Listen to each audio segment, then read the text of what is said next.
My beautiful, brave bulls. To save some time, I already shuffled the cards and laid them out. I'm using a Celtic 10 card spread that allows me to look at past, present, and future influences for the week. And as always, I'll be teaching the tarot through each card so you not only receive your message, but you start to grow your own intuitive relationship with the cards, because that's what this channel is all about, using tarot for our betterment and our benefit.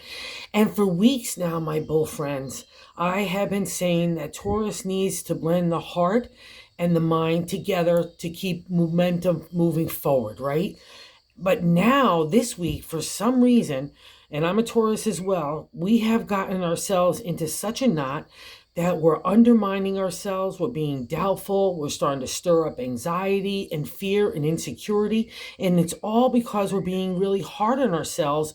And it's kind of like we've abandoned mind and intuition, and we're kind of going with just control wherever we can. And let me get into why I'm saying this, because the heart and the mind combo is literally these two first cards. So the first card is the significator placement in the 10 card spread, the general gist of the overall reading, and it's the major arcana card of the Empress, Mama, Mother Earth, nurturing, being loving, planting seeds for tomorrow's harvest is all the domain of the Empress in the exalted state, right? But also too, we can be cranky like winter, and sometimes we're like spring and summer, hey, all happy, and then here comes winter and we're just snappy and cranky, and that's with ourselves, never mind anybody else. And we're not allowing that nurturing side to even show for ourselves, never mind anybody else. That's the non-exalted state of the Empress.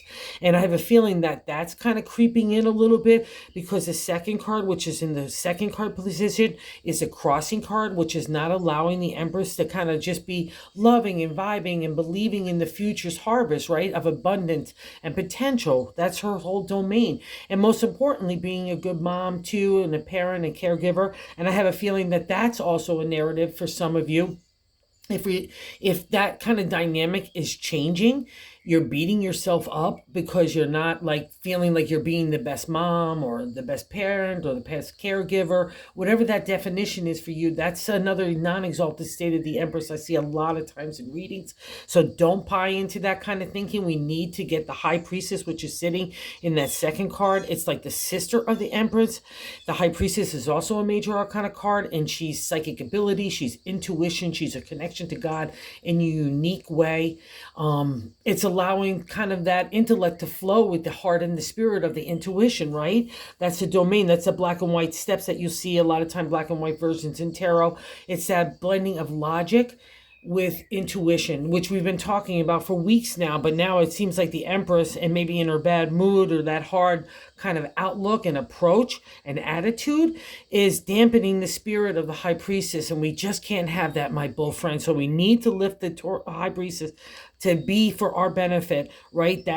It's again the blending of the heart and the spirit. And I think part of it is just being really tired and having things coming in the material world that are pushing you to be like to face realities in certain ways of competition, the things that you have to do in your everyday life, and how you could accomplish that along with being maybe a new creative idea sparking in a new direction. Dynamics of family might be changing as well with this kind of outlook. And the reason why I say this is many cards. Let me just get into it, okay? So at the end of the day, first off and foremost, Taurus, just relax, okay? That's what this combo of the Empress and the High Priestess, they both want to be nurturing to you. They both want to help you get to your intuition. So reconnect with that. Do not block that energy, okay? That never works. Never mind for anybody else, but definitely for Taurus, okay? You need to allow intuition and spirit. That's where your marketing, your creativity, your action, all stem from your love, all come from that combo, all right? That's what our domain is as the ruler of the material world, as the pentacles in tarot or earth signs, right? All right. And here is another reflection of the tanglement, and why I'm saying about competition and maybe pressure in the creative is starting to happen, and maybe even just being having your time is being competed now. Like, let's say you're having a lot of different things pulling on your time and energy, and people feel like, oh, they're competing for you to have that with you, right? But you also too, it's a Seven of Wands is a seeker in the creative, the contemplation, meditation of new moves in imagination, inspiration. It means competition, facing those kinds of conflicts in our product set and services, but also ourselves. Like if you're putting yourself out there in any way, shape, or form, we all have to face that dynamic, right? And that's part of the lesson. That's the thing about the seven. And the thing is about the seven, you're almost through the minor arcana of the 10 suit, right? Again, imagination, creative energy materializes in the wands domain. So you know some stuff. So trust this. When I would always encounter it, when I was using tarot in New York for my business, it always was a reminder, like, look outside of your own perspective, see what competitors are doing, and don't feel jealous or revengeful or anything like that. See how you could either blend in or, even more importantly, excel. That's the kind of domain of Taurus. You can have that idea, that creative idea, and you can really make it materialize in a special, unique way. So just keep doing that. Don't be fearful of that. And that's the answer in that third card position, which is the top of the matter in the 10 card spread. But I like to say God's matter, right? Okay, so you just need to look at that in a reflective light. But I think first and foremost, you just got to relax a little bit. And I think that also maybe why you're trying to control everything, because you maybe feel that aspect of your life is maybe like, without a reach, or you got to spend some time with it. No, it's okay. This comes naturally. Get yourself in an earthy situation to get centered and grounded, and then those ideas will start to flow, because I can't get an idea to you if your heart and your mind is in chaos, right? So, and that's also a reflection of just the battles you've been through and doing you. And maybe that's also too, again, that push on family, like you're changing and everyone has to change around you, or things are changing around you and you're trying to adapt. Whatever way, it's okay not to have that fight for identity anymore, my bull friends, all right? Because in the fourth card position, I like to say the gut position, the base of the matter in the 10 card spread, it's a 6 of Swords. 6 is a celebratory state in tarot numerology, but it doesn't really feel celebratory in the area of the journey of the suit of Swords. So Swords is our intellect, our intelligence, our analytical thinking, strategy, and I guarantee a lot of that has been applied over these last several years. As you start to learn who you are, that's to the ancient tarot was the most important part of the journey of the Swords, is to learn who you are in relationship to the world, right? Okay, because you want to live your life the way you want to. You don't want to fight about it, but that's part of the journey of the Swords. And now you're coming to that end of that kind of conflict, that justification, that engagement for who you are, the way you want to live your life, the way you want to work, the way you want to love, the way you want to have family, even in relationship and partnerships and friendships. That's all falls onto that journey of the Swords. But see, all your swords are there. You're getting ready to go in onto land again. And when a bull gets their little hooves on that solid ground, watch out, magic happens. But we can feel like we have a competitive stance about us, like especially in competition too, okay? I'll throw that in there. We're feeling like we're still like waiting for the next fight to happen. And I'm saying it's over. That's the celebratory state of the 6. You need to pat yourself on the back and reflect backwards. Also, too, you're not the same bull anymore, Taurus. If you were to look 6 days ago, 6 months ago, or 6 years ago, look how much you've grown and changed and more confident and self-esteem. And I'm not saying you don't have your battle scars about you. That's these kind of cards. But boy, you really earned them, and you should be so proud of yourself. So I want you to look at everything like a glass half full instead of half empty. Or just, I know you have that positive outlook. We all are born with that beautiful approach, but it can be tiring, because just everyday material world is tiring, because we rule that, and we're going to get plucked our nerves in every way, shape, or form. But you've got this because you've got some wisdom and experience in your tool belt that could get you through this. So use the control in a good way. Don't beat yourself up. Just make that dynamic. What does your heart and your spirit really want to blend with that material world? And that's what you can make manifest, okay? And I think you've learned this as well, too. And why I think it's so hard as you move into like going into the next month, okay? And I'm liking it because you're trying to find your footing, and that's the most important thing. And we're also breaking the material. That's going to happen a lot throughout the journey of life of a Taurus, because we rule the material. So it means like we're breaking our attachment to money, material things, status, ego, pride go by the wayside, accomplishments, acknowledgments, all those kinds of things kind of take a back seat to what's really important to our heart and our spirit and our overall joy in life and our peace, right? And I think that's where this conflict is coming from. Like you're trying to control that aspect and not let that change, but it has to change. And I can definitely say this with confidence because in the 5th card placement, I have the 5 of Pentacles. So it's leaving our lives, which is beautiful because that's that fifth card placement. And the Five of Pentacles is good luck in numerology and tarot.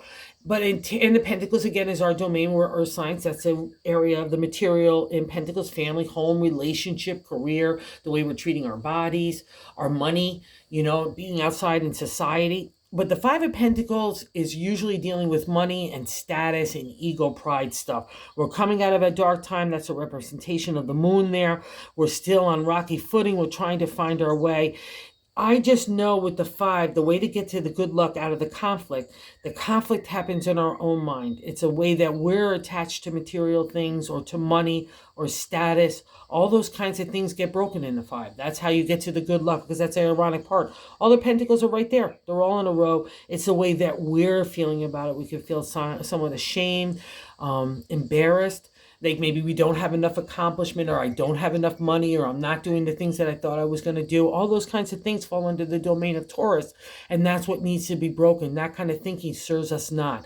It made your identity because you need to handle looking at that kind of stuff and let that attachment go.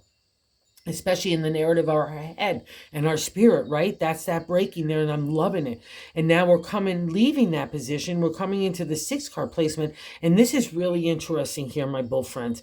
So the Seven of Swords, right? In the sixth card position is the present. The seven is, again, the seeker. Oh, right next to each other. That's interesting. So in the swords, again, intelligence, intellect, strategy, and analytical thinking, which I guarantee has been applied a lot up to this point of the seven, because we're getting ready to get to the 10, right? And again, our identity out of that Six of Swords, we're emerging now in a new way. We've looked at the landscape and we've learned some stuff like, who do we trust? What is important to us? Our integrity, ethics, character, honesty.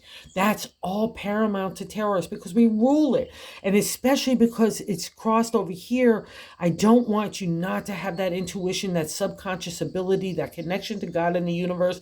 That is your spark, Taurus. That's what makes everything else materialize. So do not cut that umbilical cord, all right? Let's keep moving, get attached to it. Even if you have to maneuver in secretive ways, that's another reflection of the Seven of Swords. And again, it's happening now. So if you need to keep cards close to your chest as you maneuver, that's great. That's a great reflection of the exalted state to use is to seek out new answers, new insight, new reflections of the truth and honesty. But if you also are coming, because see that rocky thing, we're coming down a smooth, if you're encountering people and situations that have been shady to you, a lot of reflections in tarot have that interpretation. Just know you've got like an extra smoke screen around you. So use that to your benefit. But let's not get into that. It's going to have to, again, for a Taurus, for strategy and analytical thinking, it comes from the universe and God, right? Those answers, that insight, and it gets materialized through our efforts. So that's kind of a reflection here, and that would be here too. You got to let the spirit flow, my friends. That's the answer, all right? And that's a 7 card is the way that we feel about ourselves in a direct extension to the Empress, right? The Nine of Wands. So we're coming to a conclusion state. And maybe that's also too with the reflection here. I need to move this product set. I need to move me, my family, my relationships, my stuff in the material world, my career, anything that it is in a new way. And this 9 acknowledges that one aspect of your life is wrapping up of the creative idea that's materialized. So pat yourself on the back. That's a reflection of the 9. You don't get there unless you have some chops about you or some acknowledgments, right? So don't let that kind of thinking of the 5 play with you, and especially no longer. It's just a reflection that you've done it. Good job. You're in rough seas, coming out of them, getting ready to be on safe harbor. And maybe your ship has a little torn sails and, all that little like rough boards planking over here and there. But all your flames are a wand, right? Or all your wands are a flame. I have dyslexia. Sorry about that. So that's what the 9 is. So it's about you coming into safe harbor, sunny skies, and something's rounding up. And again, because it's a direct extension of the Empress, just trust your gut and your heart and your spirit. No more fight for identity to make that decision making that is right for you. That's that 9 reflection. Something's winding up here, Taurus. Oh, and I'll say this, I'm going to pop around. I just noticed it. In the 10th card outcome, we got the 10 and 10. Wow, that's crazy. So which would be 11, the 2 ones, which would be a magical number, right? In the numerology, just in general. And 10 of Wands is where we're staying too long in one area where we know we need to move on. So it would be a reflection in the exalted state that you're doing that you're taking your accomplishments and using it in a new way, in a new direction, especially sitting there for the 7 of Wands, taking out of that competitive state, that we have that new idea. But the downfall of the 10 is we stay and linger too much, even with our own accomplishments and achievements. And that's the downfall, because we don't want the Wands crushing us, because we're a little tired coming out of self. But we got to acknowledge here how far we've come. We're reaching the end result of the suit of the Wands, right? And just in the suit even of the swords, or identity, and I'll say also too, for the 8 of Cups makes an appearance in the 9 position of hopes and fears. So the wrapping up, the rejuvenation, restart in the area of the heart. Don't be afraid of this, Taurus. All right, that's what 9 card position is, hopes and fears. So we're wrapping up everywhere. And what's so ironic here is how other people view you. So know that you're going into safe harbor. I think you know this already, and you're just trying to catch your breath. That's why it's important just relax and to let that spirit flow, because that's the answer for everything. And don't try to block that, especially with too much analytical thinking or just too much mindset. That's really what the answer is here, okay, Taurus? Don't get in your own head, right? So in the 8th, how other people view us is the Knight of Pentacles. They already see you as someone taking a ride in a new direction for the material. You've already planted the seeds, really. That's the thing about the Knight. He's kind of grabbing you and saying, let's go take a ride. Let's go see what's growing. Let's see how our sprouts are doing of our ideas that are ready for harvest tomorrow, okay? That's how other people look at you. That energy is exciting. It's dynamic. It's creative. It's taking something that's of that idea and heart and spirit and intuition and God and universe and making it materialize in the real world. So that's a big kudos. That's kind of our domain. We rule that area. So you're doing a great job. And if you need to kind of grab into that kind of enthusiasm and excitement, how other people view you, do so, because that's such a groovy vibe for a Taurus. It gives that kind of extra oxygen to the flame of what idea is already stirring in you. And again, new dimensions of the heart. That's at hopes and fears. Like I said, the 8 of Cups. It's the restart, rejuvenation in the area of emotional flow, love, heart. Our psychic ability gets a reflection here. Our intuition gets a reflection here as well, right? So everything's pushing you to move these kinds of things in a new direction, and don't be afraid of it, right? Because what part of the reflection here is that moon. It represents that coming out of that. Oh, we got the moon here in the bonus card, so I might as well get into it. It's the dark stage. The moon is one of the toughest cards in the tarot. She's a major arcana card, sister to these gals. Kind of like the same domain of intuition and psychic ability, but she takes it further. She wants to scare the living daylights out of you so you're not scared anymore. It's also a reflection of the mother. So if you've been concerned about being a mom or a parent or a caregiver or just a loving, nurturing person to yourself and to other people, the moon reassures you because she's giving rebirth to you right now. So her lessons are done. When I see her in a reading, it's a past reflection, so good job here. But we could be really a little bit spooked, like looking at shadows that can really scare us even, right? Especially with some of all this other pressure for change. I mean, then we got ego pride and all that other kind of stuff going on. And there's the 8 of Cups saying, let's take a walk in a new direction. That moon, we're leaving it behind, just like in the reflection of the bonus card, and that's probably why it's making an appearance. Oh, and let's say it too. We got it in the 5 of Pentacles, and that adds to the heaviness of the moment of making that change, right? Breaking that stranglehold, going in a new direction for our betterment. But all your cups are there, just like all your pentacles are there. And remember, as the ruler of the gold coin, money and abundance, I guarantee anytime you're light in your life, my Taurus friends, that there was a tightening of the pocketbook and you need something to appear, it always did. That's kind of why we get the tough stuff of the material world. We also get the rewards too, and a little extra dose of stardust here. And that's what the 8 of Cups is also validating. Make and lead with your heart here. It might be scary going in a new direction, but you've got it. And don't let the past reflection, so don't be afraid of going in new directions. Wherever you need to make those decisions of the heart, never easy, but it's a beautiful journey that's full of adventure and creativity as well as emotional flow, because you're doing it for yourself. And it's kind of like you're doing it for real here. And I'm just loving it, that new dimension of that cycle of life that's turning for you in a really great favor. And you're brave and courageous enough to take it on. I love it. So don't tell yourself you're too tired. Like we see in the 10 and 10, let's go with the magical number of the 11. new insight, new perspective, new things, everything. And it's again divine order. That's the number of 11. And the 10 says you got all this. You got that creative energy that could be sparked anew. That's the whole point. When we get stagnant or in a rut and we're not reaching for new potential and opportunity, everybody loses out when the bull is like that. So go make your heart happy. Don't be hard on yourself, my Taurus friends. Let the moon's karmic rewards, I'll tell you this, I've never read it in a book or anything, but I've always experienced the moon when we've taken up her challenges, and that's a reflection that she's appearing, especially so prominently everywhere.